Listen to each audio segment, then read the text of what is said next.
It was raining hard that night. The streets were almost empty, except for the sound of water running through the drains.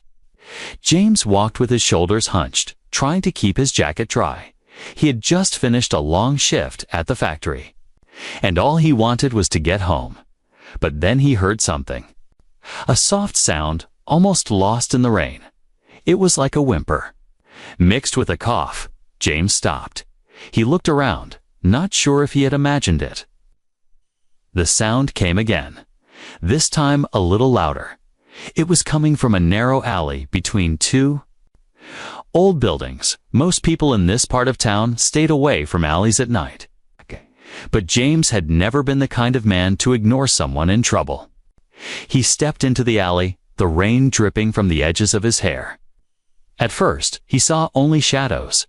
Then, in the dim light of a flickering street lamp, he noticed movement. Two small figures were huddled behind a big metal bin. They were shaking, their heads pressed close together. Their clothes were soaked and torn. One of them let out a small cough that sounded painful. James moved closer and saw their faces. They weren't human. Their skin was pale with a faint silver glow under the rain. Their eyes were too large, and their ears were pointed slightly backward. They looked no older than 10 or 11. Both stared at him with wide, frightened eyes. James raised his hand slowly to show he meant no harm. "Hey, it's okay," he said gently. They didn't respond, just pressed closer together. He could see they were freezing. Their lips trembled, and their thin fingers clutched at each other for warmth. James took off his jacket and knelt down. "You'll catch your death out here," he murmured. He draped the jacket over their shoulders. One of them flinched, but didn't pull away. The other glanced at him with a mix of fear and confusion. James pulled out the sandwich he had been saving for later. It wasn't much, just bread and cheese, but it was all he had. He unwrapped it and offered it to them. For a moment, neither moved. Then the smaller one slowly reached out, took the sandwich, and began eating in small, desperate bites. The other followed, both of them chewing like they hadn't eaten in days. James felt something heavy settle in his chest. He couldn't just leave them here. He knew nothing about aliens, nothing about where they came from, but right now, they were just too cold. "Hungry kids. Come on," he said softly. "You can't stay here." They shook their heads. James guessed they didn't understand his words, so he tried a different approach. He gestured toward the street, then to himself, then made a roof shape with his hands. The taller one hesitated, glancing at the smaller. Finally, they both stood up slowly. They were barefoot, their feet red from the cold. James took off his scarf and wrapped it around the smaller one's head. The rain poured harder as they stepped out of the alley. James led them through the wet streets, glancing back to make sure they were following. When they reached his tiny apartment, he opened the door and waved them in. They hesitated on the threshold, dripping water onto the floor. James smiled and nodded, stepping back to give them space. They finally stepped inside, looking around nervously. The apartment was small, just one bedroom, a kitchen, and a living area, but it was warm. James quickly found an old blanket and wrapped it around both of them. They sat together on the couch, still close, still watching him carefully. James turned on the heater and put a pot of soup on the stove. The smell soon filled the room. He handed them each a bowl, and they ate quickly.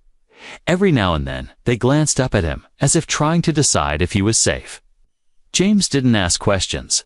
He didn't care if they were human or alien, rich or poor right now. They were just children who needed help when they finished eating. The smaller one let out a soft sigh and leaned against the taller one. Their eyes began to close. James gave them his bed and took the couch. As he lay there, listening to the rain on the roof, he thought about the fear in their eyes. He wondered who had hurt them and why they were alone. But he told himself he'd find answers later. For now, they were safe. He didn't know that. This night, this simple choice to help would change his life forever, and one day, it would bring a starship to his door. The next morning, James woke to the smell of rain still in the air. The apartment was quiet for a moment.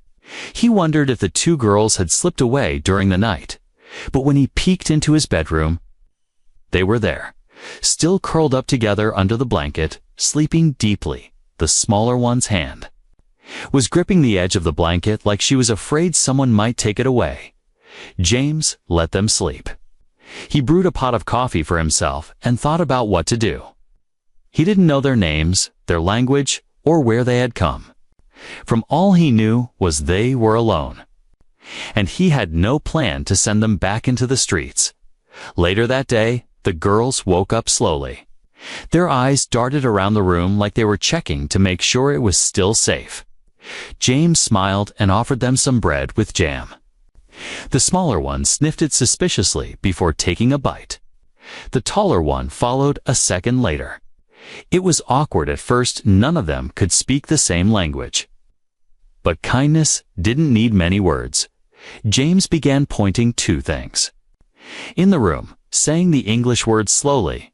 Chair, he said, tapping the chair. Table, he said, pointing to the table. The smaller girl tilted her head and repeated, tea. Abel, her voice soft but clear. James grinned. That was the first step. By the end of the week, they had learned a few more words. Water, food, yes, no. They didn't tell him their real names. But they seemed to accept the ones he gave them. The smaller one he called Lyra, because her voice reminded him of a gentle song. The taller one he called Nea, a name that just felt right. They didn't object. And soon they responded whenever he called them. It became their little home together. Lyra loved sitting by the window and watching the rain. Naya preferred helping in the kitchen, even if she burned the toast every single time. At night, James noticed something. Sometimes, Lyra would wake up suddenly, breathing fast. She would clutch Naya's arm and whisper, in their language. Naya would hold her until she calmed down. James wanted to ask what was wrong, but he knew they weren't ready to tell him. Instead, he made sure the door was locked and kept a small flashlight by their bed in case they were scared of the dark. One afternoon, James took them to the market. It was a small place with food stalls and second-hand clothing shops. People stared when they saw the girls. Not many aliens came through this part of town. James ignored the stares and bought them each a proper pair of shoes. When Lyra put hers on, she grinned so wide it made James's chest ache. For the first time, she didn't have to walk barefoot on the cold ground. As weeks passed, they began to trust him more. Sometimes, Naya would laugh when James told a joke, even if she didn't understand all the words.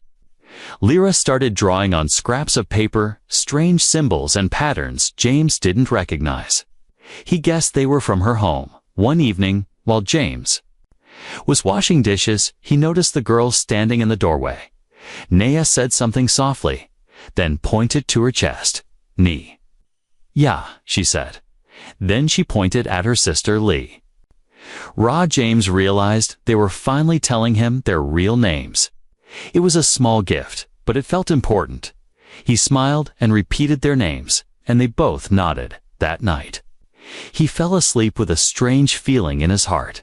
He didn't know it yet, but he had become more than just a stranger who helped them. He was their protector, their teacher, their family. But danger was never far away.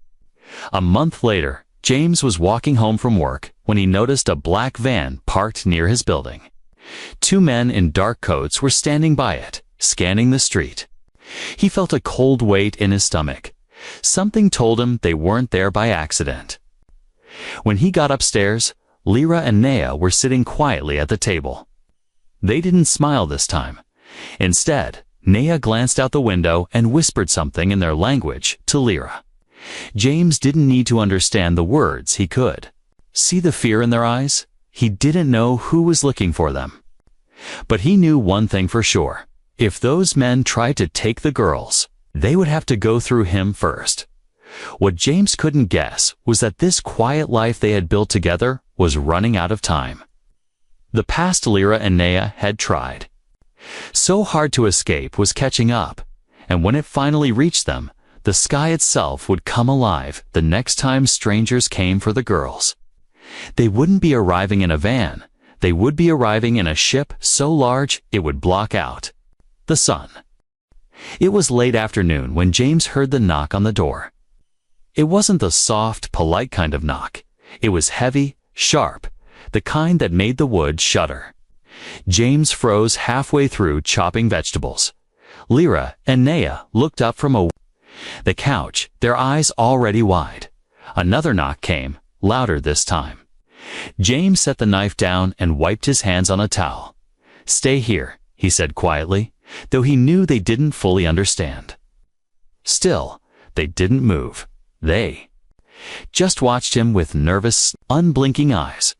When James opened the door, two men stood there. They were tall, dressed in black coats, with a look that made his skin crawl. One of them held a small device that blinked with a faint blue light. The other pulled a folded picture from his pocket and held it up. "Have you seen these girls?" The man asked, his voice flat and cold. James's heart thumped hard. The photo was blurry, but there was no mistaking the faces. It was Lyra and Naya, only younger. He forced a neutral look onto his face. "No," he said, "never seen them." The man stared at him for a long moment, like he was trying to read his mind. Then he slipped the photo back into his pocket. "If you do," the man said, "call this number." He handed James a small card, the kind you didn't want in your pocket. James nodded, closed the door, and locked it. The moment the lock clicked, he turned to see Lyra and Naya standing there. They didn't need to understand the words. His face told them enough. Lyra clutched Naya's sleeve. Naya moved quickly to the window and peeked outside. James followed her gaze. The black van was still there, parked just far enough away to look casual, but he knew better. They're watching. James muttered under his breath. That night, James barely slept. Every sound from the street made him sit up. He kept thinking about the way the man had looked at him, like he knew James was lying. By morning, he had made a decision. When the girls woke up, he told them slowly. Using gestures that they had to leave, he packed a small bag with food, clothes, and a little cash. The girls didn't argue. It was like they had been expecting this moment all along. Naya touched his arm and said something in her language. Her voice was low but urgent. James didn't understand the words, but he understood the meaning. Danger was close. They left the apartment through the back stairs. James kept them close, his eyes scanning every shadow. They moved through side streets and alleys, avoiding the main roads, but somehow, James couldn't shake the feeling they were being followed. Every time he glanced behind them, he caught a glimpse of movement, just enough to keep his heart racing. By nightfall, they reached the edge of the industrial district. James had a friend who owned an old warehouse there. It wasn't much, but it was out of sight. They hid in a dusty office space above the main floor. The air smelled of oil and rust, but at least it was dry. Lyra sat on the floor, hugging her knees. Naya stood at the window, keeping watch. James leaned against the wall, trying to think, who were those men? Why were they looking for two girls who had been hiding on Earth for years? And why did the girls look more scared than ever? Hours passed in silence until James heard something. It was faint at first, a low hum in the distance. It didn't sound like a car or a truck. It was deeper, smoother, like nothing James had ever heard before. Naya's head snapped toward the sound. She said something sharp to Lyra, who immediately stood up. James's pulse quickened. "What is it?" he asked, even though he knew they couldn't answer. The humming grew louder, and now the floor beneath them seemed to tremble slightly. They moved to the window. Out in the night sky, something massive was moving between the clouds. For a moment, James thought it might be a plane, but then the shape came into focus's huge craft. Glowing faintly with blue and gold lights, it was unlike anything he had ever seen. The hum grew into a deep vibration that seemed to fill the air. Lyra grabbed James's sleeve, her eyes wide not with fear this time, but something else, hope. But before James could ask what was happening, the warehouse door below them burst open. The men in black coats rushed inside. Flashlights cutting through the dark, Nia grabbed Lyra's hand, and James moved in front of them. They had nowhere to run. He was just a man with no weapons, no plan. But he wasn't about to let anyone take the girls. The hum outside grew into a roar. The building shook as a bright beam of light broke through the ceiling. The men froze, shielding their eyes. Lyra and Nea's faces lit up in the glow. In that moment, James realized this wasn't the end of the danger. This was only the beginning, and whatever was happening now, it was something far bigger than he had ever imagined. The beam of light from above was so bright it turned the dusty warehouse into a place of gold. The men in black staggered backward, shielding their eyes. James could barely see, but he felt the deep vibration in the floor grow stronger. It was like standing inside the chest of a giant and hearing its heartbeat. The roof above them cracked, and a round section lifted away as if pulled by invisible hands. Through the opening, James saw it, a ship so massive it blocked the stars. Its hull shimmered with silver and deep blue, glowing faintly with lines of gold that seemed to move like rivers of light. The sound it made was not loud, but it was powerful. It was the sound of something ancient and alive. The beam narrowed, focusing on James, Lyra, and Nea. It wasn't harsh, felt warm on his skin. The men in black shouted into their radios, their voices breaking with panic. One of them aimed a weapon, but before he could fire, a wave of force swept through the warehouse. It knocked the men off their feet, but left James and the girls standing. James looked at Lyra, and for the first time since he had met her, she wasn't afraid. She stepped forward into the beam, her small hand reaching upward like she was greeting an old friend. Nea followed, her posture straight and proud. James hesitated, glancing at the men who were slowly getting up. Then Lyra turned back to him, her eyes meeting his. She didn't speak, but he understood the message come with us.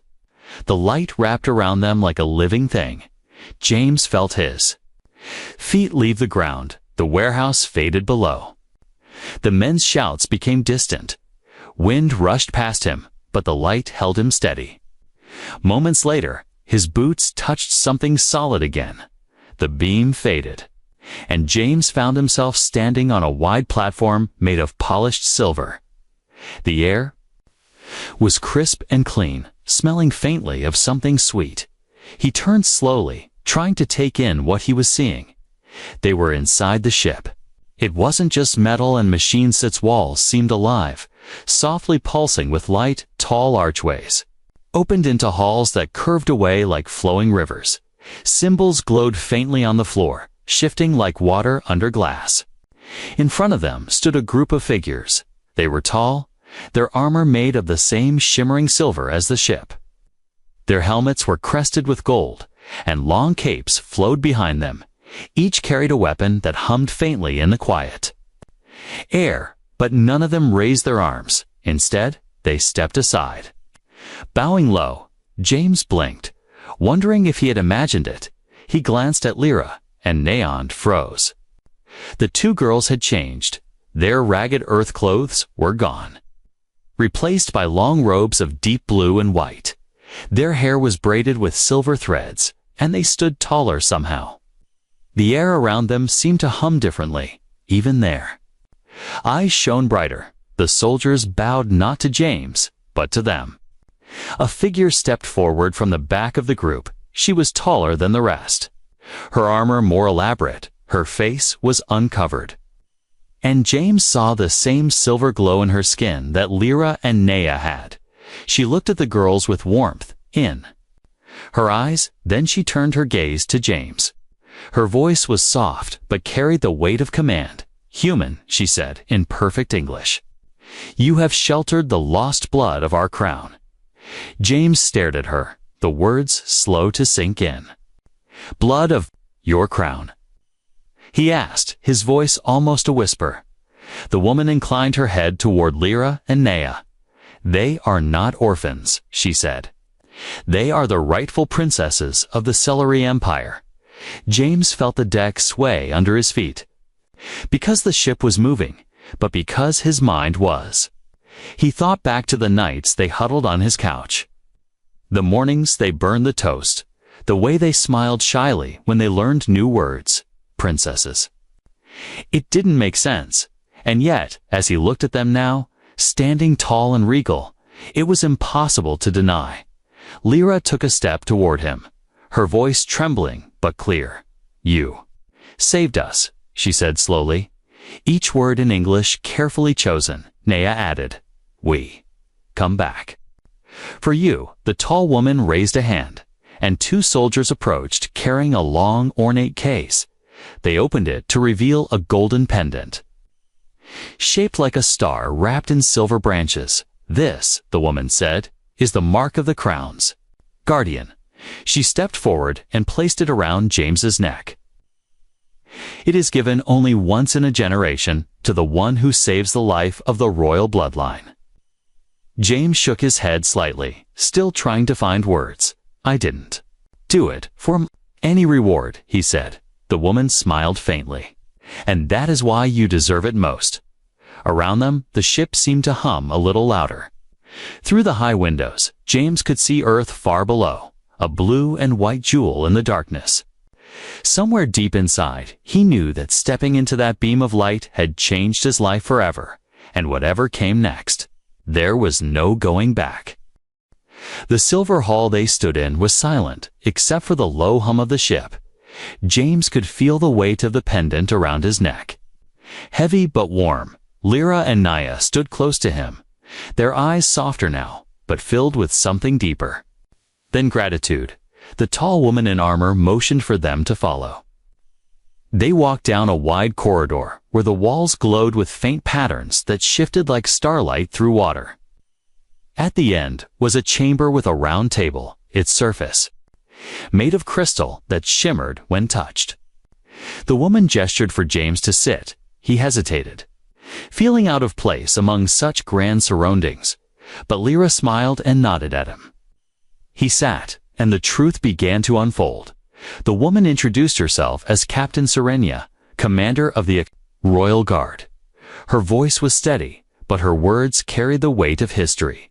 12 years ago, she began, the Celery Empire suffered a great betrayal. James listened as she told him about a night of fire and blood. An enemy faction had launched a sudden coup, striking at the heart of the empire. The royal palace was attacked without warning. The emperor and empress were killed, and their two young daughters Lyra and Neo were taken. The attackers knew that without heirs, the royal bloodline would be broken. They planned to use the children as bargaining tools, or worse, but a loyal servant had smuggled them off the planet in the chaos.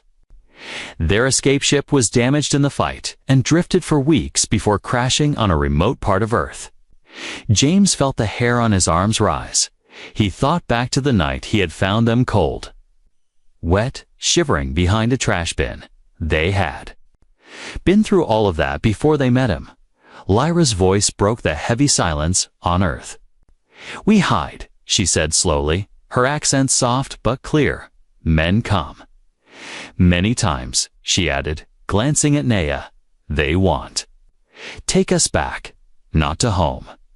To bad place." James realized those strange men in the black coats were part of that faction. They had been hunting the girls for years, trying to finish what they had started. Nea's hands curled into fists as she spoke.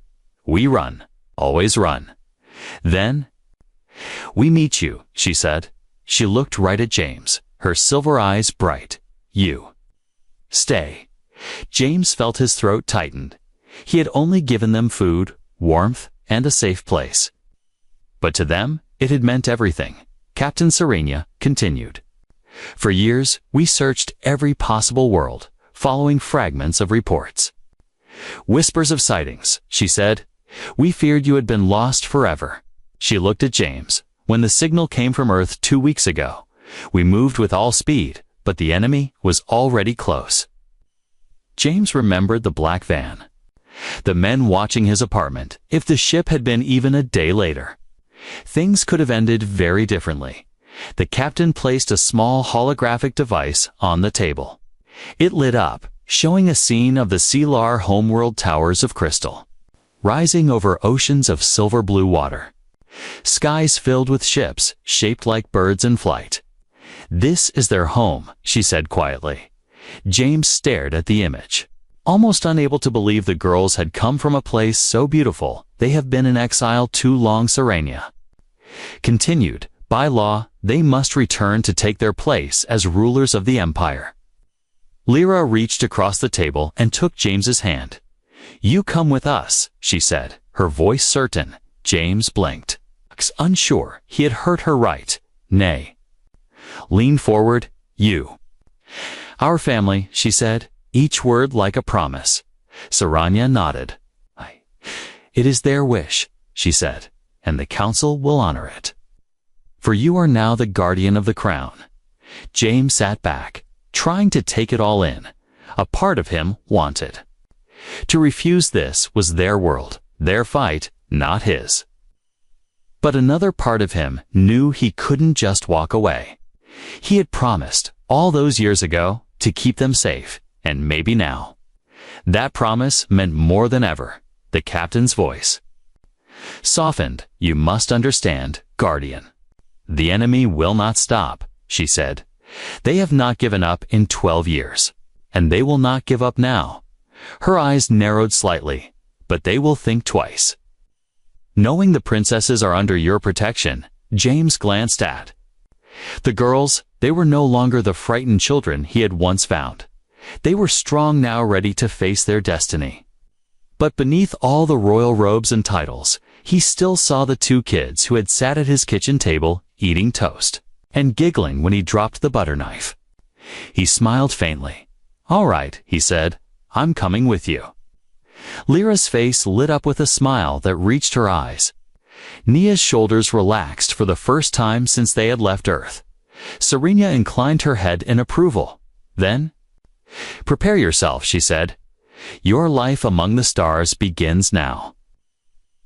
Through the wide windows of the chamber, James saw the stars shifting. The ship was turning, its nose pointing toward a distant cluster of golden light. Somewhere out there was a planet of oceans and crystal towers. Somewhere out there was a new chapter waiting for all 3 of them. And James had no idea just how much his life was about to change. The royal ship drifted through the Black Sea. Of stars, Earth was now only a fading blue dot behind them. James stood by the viewing deck, his hands resting on the smooth silver rail. He had never been in space before. The quiet here was different from Earth, was deep, endless, like the air itself was listening. Lyra and Nea stood on either side of him, their robes moving gently with the hum of the ship. Neither spoke for a long time. It was as if all 3 were letting the silence wrap around them. Finally, Lyra turned to him. Her silver blue eyes caught the glow of the starlight. "You saved us," she said slowly, carefully choosing each English word. "You give home." Family Nea stepped forward, her voice steady. "We wish give you something. It's not just gift." James raised an eyebrow, unsure what they meant. "You already gave me more than I could ever ask for," he said quietly. But they shook their heads. Lyra glanced at her sister before speaking again. "In celery law, one who saves life of crown may be joined to crown forever." James frowned slightly. "Joined? How?" he asked. Nia's lips curved into a small smile. "You become part of family, not just title, but blood and name." James blinked, realizing the weight of her words. "You mean adoption?" he asked. Lyra hesitated, then said, "More than adoption. In our world, we join heart and fate. Captain Serenia, who had been standing quietly nearby, stepped forward. "It is called the Binding of Honor," she said. "It means the guardian becomes more than a protector. He becomes kin by oath, bound to the royal house for life." Her gaze softened. "It also means you will never be alone again, for the Empire will call you one of its own." James leaned back against the rail. A rush of thoughts filled his mind, his small apartment. The quiet mornings, the lonely nights, before he met the girls. The offer was more than just a position or a medal, it was a place to belong. He looked at Lyra and Nea in their faces. He still saw the two frightened children he had once carried home in the rain. And yet now they stood as leaders of 1,000 worlds, offering him a place beside them. "I don't know if I'm the right man for this," he admitted. "I'm not a soldier. I'm not." Royal Lyra stepped closer, placing her small hand over his. "You are. More," she said. "You cared when no one else did." Naya nodded. "Empire has soldiers." But only one James. James felt a lump in his throat. He wasn't used to hearing words like that. On Earth, he was just another face in the crowd. But here, to them, he was someone worth honoring. He thought about what might happen if he said no. He could go back to his old life, work his factory shifts, and watch the news about strange alien politics from afar. But the thought felt empty, because his life had already changed the night he found them. He wasn't just a bystander anymore. He was part of their story. He nodded slowly. "All right," he said, his voice steady. "If I'm joining your family, I do it because I want to protect you, not because of the title." Lyra's face lit up. Nea let out a rare, soft laugh. Captain Serenia gave a slight bow of respect. "Then it shall be written," she said. That night, a small ceremony was held in the ship's central hall. It wasn't grand like James expected. No crowds, no blinding lights, just the royal sisters, Captain Serenia, and a few elders who had traveled with them. A silver band was placed around his wrist, marked with the same flowing symbols that glowed on the ship's walls. "This binds you to the House of Solari," one elder said in a deep voice. "Your name will be remembered as long as our stars burn." When the band locked into place, James felt a warmth spread up his arm, not heat, something gentler. Like the comfort of a hand on his shoulder, Lyra and Nea each took one of his hands. "In our heart," Lyra whispered. "In our home," Nea added. They spoke a final phrase in their own language, the meaning of which James didn't understand, but somehow he felt it. It was a promise. Later, back at the viewing deck, James stood between them, looking out at the glowing horizon of stars. For the first time in years, he didn't feel like an outsider. He didn't feel like a man drifting without direction. He had a place now. And whatever lay ahead, be it danger or peace, he would face it with them. Far in the distance, a golden star burned brighter than the others. That. Serenia's voice came from behind them. "Is Solarian your new home?" James took a deep breath. Somewhere out there, people were waiting for their rulers to return. And somewhere out there, his new life was waiting to begin. The royal starship glided through the darkness. Ahead, the golden star of Solarian grew brighter with every passing hour. James stood at the viewing deck with Lyra and Nea beside him. The silver band on his wrist still felt warm. He kept running, his thumb over the flowing symbols engraved into it. It wasn't just jewelry, it was the mark of his new life. The hum of the engines was steady and calm. Every now and then, small streaks of light flashed by their ships, smaller ones bowing away from their path. Captain Serenia had told him that when the royal crest traveled through space, no one dared block its way as they drew closer. James could see Solarian in full. It was unlike anything he had imagined. The oceans were a shimmering silver blue, almost glowing.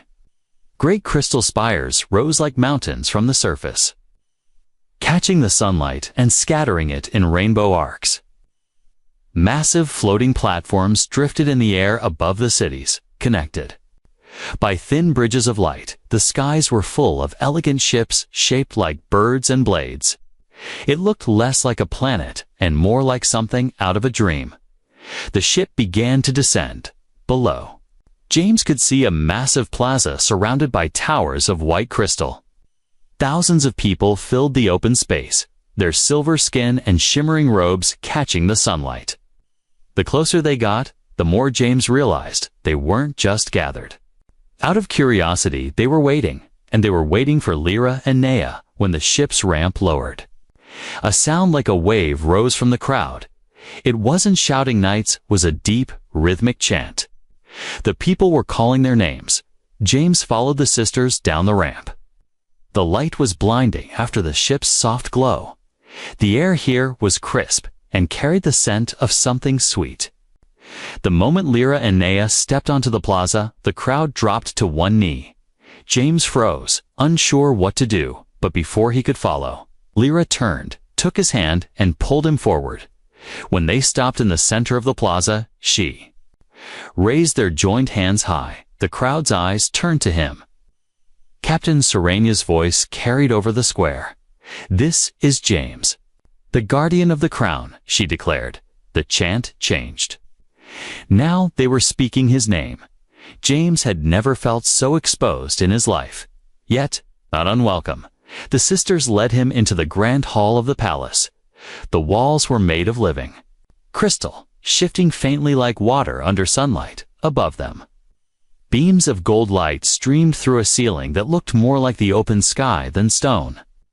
At the far end stood a pair of massive thrones carved from white crystal veined with silver. Lyra and Nea climbed the steps and took their places. James stood at the base of the dais. An elder in long robes approached him. "You are bound to the crown," the elder said. "Your name will be in our histories, and your voice will be heard in our councils." It was strange to think that. Only days ago, James had been just another man on earth. Now he was being given a place in the ruling seat of an empire. But to him, the real change wasn't the power or the title. It was the fact that Lyra and Nea no longer had to hide. They were home, and they were safe. That evening, a feast was held in his honor. Long tables filled the great hall. Covered with dishes he didn't recognize, fruits that glowed faintly, bread that shimmered with golden dust, drinks that changed color when poured. Music filled the air, soft at first, then rising into joyous bursts. Lyra and Nea laughed more than he had ever heard them laugh before. They introduced him to ministers, generals, and scholars. Some bowed to him deeply. Others looked curious, a few even skeptical, but no one dared question the word of the crown as the night drew on. James stepped outside onto a balcony overlooking the city. From here, the lights of Solarian spread out like a field of stars. He could see airships drifting lazily between towers, the silver seas reflecting the twin moons above. For a moment, he thought about his small apartment back on Earth. It felt like a lifetime ago. He remembered the rain, the alley, the two cold girls hiding behind a bin. If he had walked past them that night, his life would have stayed small, but he hadn't. He had stopped, and now he was standing here, on a world 1,000 light years away. Lyra and Nea joined him on the balcony. They didn't speak at first, they didn't need to. Finally, Lyra looked at him. "Home," she said softly. Nea added, "Not just ours. Yours too." James felt something tighten in his chest. It wasn't just pride. It wasn't just relief. It was belonging. He put his arms around both of them, pulling them close. And for the first time since he could remember, James truly believed he was exactly where he was meant to be. Above them, the stars burned bright. Ahead of them, the future stretched wide and full of possibility. And whatever came next, peace, danger, adventure, they would face it together. The guardian and the two princesses he had once found in the rain.